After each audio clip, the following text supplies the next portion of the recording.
What's going on, everybody? I'm Harry. With me, of course, is the self-proclaimed king of the world, Edward. Dooley.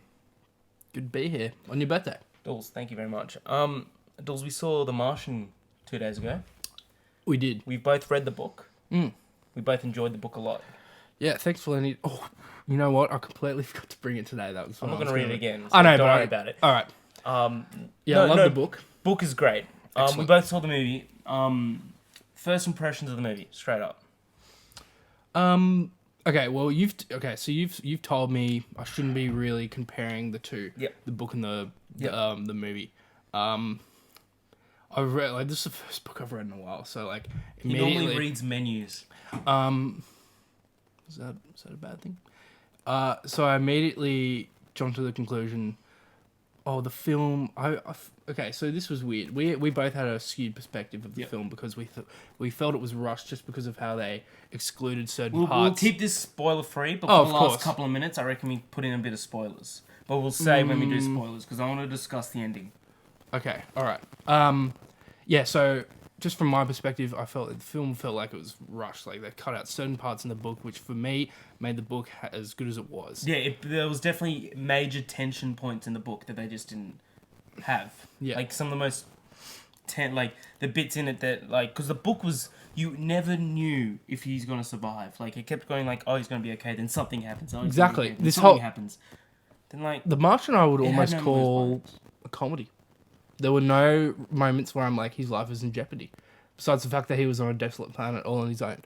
There were never those moments that the book had and did really well. Really descriptive. Andy Ware. There were four key moments in the book where you're like, oh,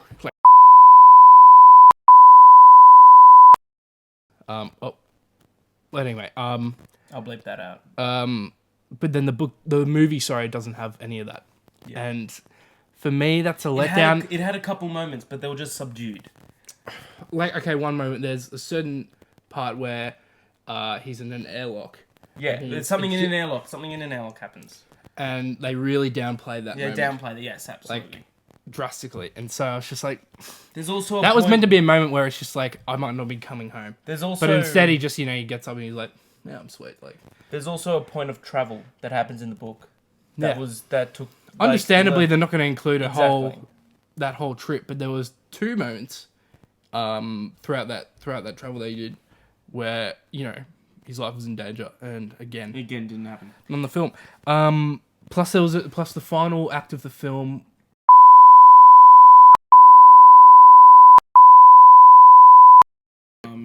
Okay, I'm bleeping that. Oh, okay. Yeah. But okay, well, let's actually talk about the movie because I agree that the book is better, but I also agree are we doing that spoiler free? We should do. We'll do the last couple of minutes. We'll do spoiler free where we'll talk about what we liked and didn't like about the ending. I agree that the book is a lot better, but I also agree you shouldn't compare the two because the book has so much more time to develop stuff. That's why people shouldn't you can't judge a book because it didn't get everything in the book that was there. Yeah, you told me not to compare the two. Like they should have got a little bit more just of Watney in the last 30 minutes, but also you got to take into account to make this movie. NASA said that there was a couple of pre-requirements that they had to have in there to do it, to use their name and everything like that, and that was in that last 25 minutes. So that was why that was there, and I loved Matt Damon in this. I didn't think I would much because I hated him in Interstellar. Spoilers, but he was excellent. I really when I was he was good. When I was reading the book, he's got this really comedy sort of light-hearted sort of personality, and that's kind of what makes him survive for so long. And I just didn't think of Matt Damon the first actor. I thought of Chris Pratt. Maybe, because Chris Pratt's got that, or even Bradley Cooper. Cooper as well, but Matt Damon surprised me. He was awesome. He dropped a lot of weight for this film, and I didn't know about it until I saw it, and I was like, oh, you're borderline anorexic. Yeah, there was moments where he did look really thin. But I love, Ridley Scott, for me, hasn't done a good movie since American Gangster. I love that movie. I really, really hated Prometheus. Denzel. I hated Prometheus. I thought Exodus was terrible. I thought Counselor was laughable. But this it seems like a step towards a return to form. Like now, I'm actually excited for the next Ridley Scott film. What kind of genre would you place this film in? I'm leaning towards comedy. It didn't really feel like a drama. I would not say comedy, dude. Like there's just a couple of like jokes for Watney. Yeah, but like there was just not a comedy. I wouldn't say comedy. I'd say it's definitely a thriller because it's always just like you're just. No, it's probably more a drama. It's definitely not a thriller. I'd say thriller. Well, the book's a thriller. The movie, anyway. But no, I loved Ridley Scott how he depicted Mars. It was exceptional. Oh yeah, the film looked amazing. Yeah, the film absolutely looked incredible. He does belong in space. Most of his good movies are in space. I thought like it was 2 hours 21 minutes flew by like that. Flew by. Like, the pacing was incredible. Weird. Pacing was so good. Flew. The only down note for this movie is that it left out some of the parts which I thought it would have benefited from.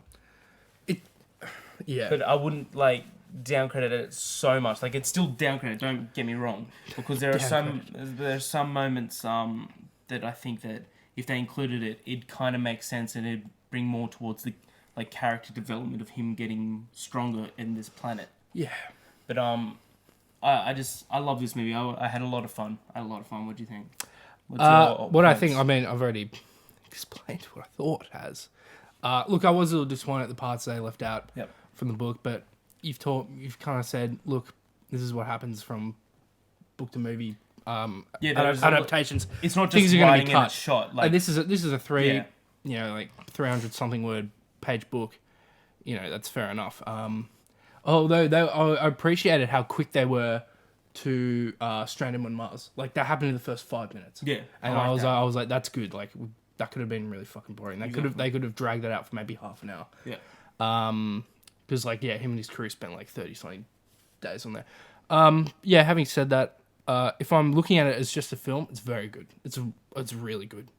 I think it's just changed your perspective because you read the book. Yeah.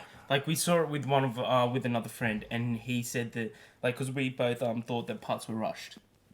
Yeah, and he didn't think it was rushed at all, and I was like, that's weird. Exactly, it's because we read the book and we know what happens in between. Yeah, that's the point. Sometimes I wonder if that ruins a film experience for you, and I feel like it may have just a little bit. No, because personally, I think that. But I just couldn't help but ignore. I just couldn't help but think the whole time, like, oh, why aren't they doing this? Like, oh, this is done wrong. Like, yeah, But anyway, it was still pretty faithful. It was awesome, and all the casting was really good. Like Jessica Chastain, Jeff Daniels, even Donald Glover, Charles Gambino. Yeah, Yoss Rayfront, sir. Fuck you. No sense. So when's the review coming out? Review will be out by this. Yeah, it'll be up by then. I'll be writing it tomorrow, so it'll be up by here. But what would you give it out of 10? You want to give you a score right now? I'll go 7.5. That's all right. I'll accept that. I'll accept that. I'm gonna go a bit more lenient. I'm gonna go 8.5. I loved it. I had so much fun with this movie, but it's not breaking my top 5 of this year yet.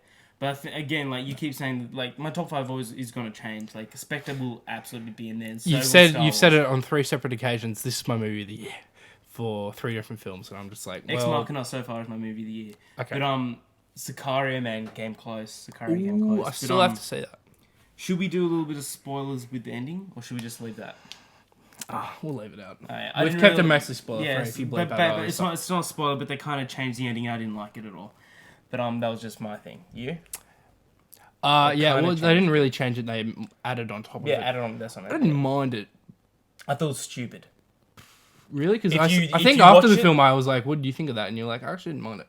So have you just changed your mind? Or? No, about the Oh look, don't worry. Thanks for watching.